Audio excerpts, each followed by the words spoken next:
जब चुनाव आते हैं तो चुनावों के समय में हर गवर्नमेंट को ये लगता है कि हम कुछ ऐसे कदम उठाएंगे जिससे हम रिपीट कर जाएंगे, और रिपीट करने के चक्करों में जो है इस प्रदेश की आर्थिक स्थिति जो है और बद से बदतर होती गई। ये पूर्व की सरकारों का ऐसा ही एक प्रैक्टिस रही है। जो हमारी 2022 से पहले जो सरकार थी 5 साल, उसने भी ऐसा ही किया। रिपीट करने के चक्करों में सैकड़ों संस्थान खोल दिए, 125 यूनिट बिजली फ्री देने की कोशिश की, कर दी, जाते जाते पानी फ्री कर दिया। यहाँ तक कि जो नक्शे पास नहीं थे उनको भी बिना एनओसी के जो है पास करने के लिए नियम बना दिए। और हॉस्पिटल्स के अंदर जहाँ बड़ी कम दरों के ऊपर जो टेस्ट किए जाते थे उनको फ्री करके जो है आज हाल जो है उससे भी हमारे हॉस्पिटल्स की भी खराब हुई है। तो ऐसे कई कदम जो है ऐसे उठाए गए, यहाँ तक कि जो हमारे कर्मचारी अधिकारी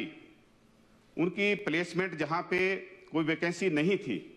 उसके लिए नए नियम अपना दिए और एक उसमें वर्डिंग लिखना शुरू कर दी, या तो डेपुटेशन कर दी जाए या फिर उनको अगेंस्ट इक्वलेंट और हायर पोस्ट पे एडजस्ट कर दिया जाए। उसका रिजल्टेंट इफेक्ट था कि जहाँ पर जरूरत नहीं थी वहाँ पे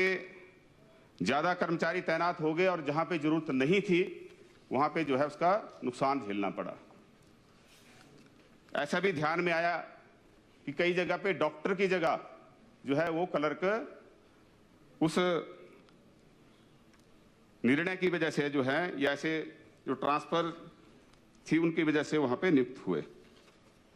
लेकिन उसका रिजल्ट सबने देखा कि तमाम ऐसे पॉपुलस मेजर्स उठाने के बावजूद भी हिमाचल प्रदेश की जनता बड़ी समझदार है और उन्होंने इस तरह की राजनीति को जो है अपनी स्वीकृति नहीं दी, और उसका रिजल्ट रहा कि भारतीय जनता पार्टी को जो है वो सत्ता से बाहर किया और हिमाचल प्रदेश में कांग्रेस की सरकार माननीय मुख्यमंत्री श्री सुखविंदर सिंह सुक्खू जी की अध्यक्षता में बनी। सरकार बनने के बाद कई तरह के सुधारात्मक कदम उठाए और जिसे हमारे राजस्व में एक साल में लगभग 2200 करोड़ रुपए की बढ़ोतरी हुई। कई सालों से शराब के ठेकों की नीलामी नहीं होती थी, और नीलामी क्यों नहीं होती थी वो सब जानते हैं। उसके बारे में काफी चर्चा जो है इस माननीय सदन में भी हो चुकी है, उसको मैं दोहराना नहीं चाहूंगा। लेकिन कुल मिला के जो था, जहां भ्रष्टाचार पे इस पे चोट पहुंचाई वहां पे हिमाचल प्रदेश के राजस्व में भी जो है बढ़ोतरी हुई। और अपने संसाधनों को बढ़ाने के लिए चाहे वैट में रिवीजन करने की बात थी, चाहे कई तरह के शुल्क थे जो कई दशकों से जिनमें कोई बदलाव नहीं किया गया था, उस तरह से छोटे छोटे कदम भी उठाए गए, जिसका जो परिणाम निकला कि हमारे राजस्व में 2200 करोड़ रुपए की जो है वृद्धि हुई। और जिसकी वजह से जब प्रदेश के खजाने में पैसा आया, क्योंकि सरकार का काम जो है वो कोई एफडी बनाना, उस पर इंटरेस्ट कमाना नहीं है, उसको जो है विभिन्न योजनाओं के माध्यम से जो है उन वर्गों को लाभ पहुंचाने की कोशिश की जो विकास की किरण से